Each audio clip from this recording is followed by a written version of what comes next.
So now my client has removed her top. It means I can use a little oil. I'm of course warming the oil in my hands. I'm not pouring it straight onto my client.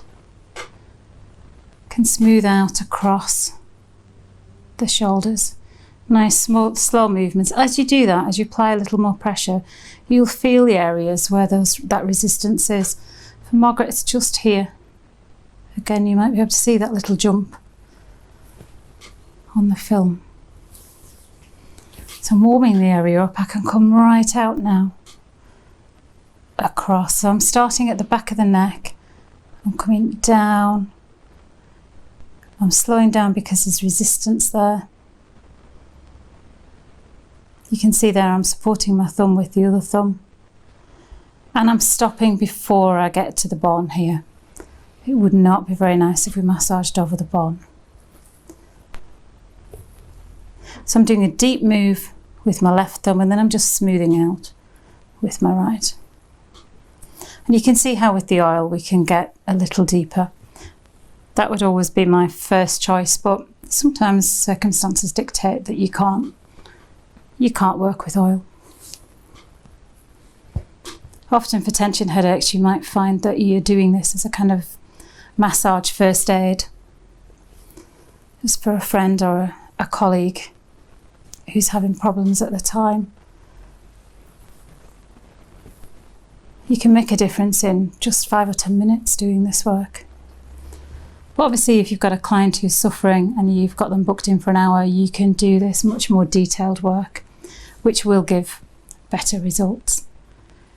See, I'm coming right up to the hairline.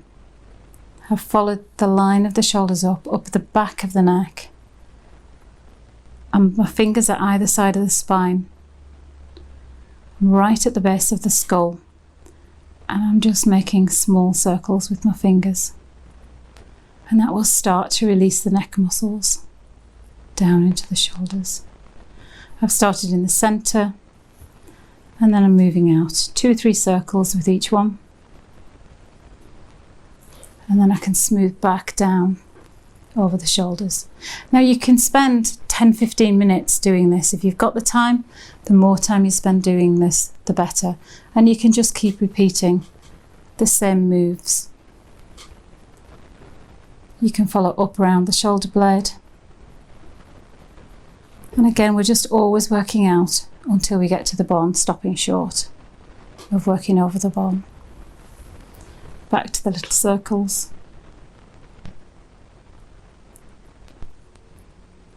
Moving out away from the spine. And then back down across the top of the shoulders. Okay.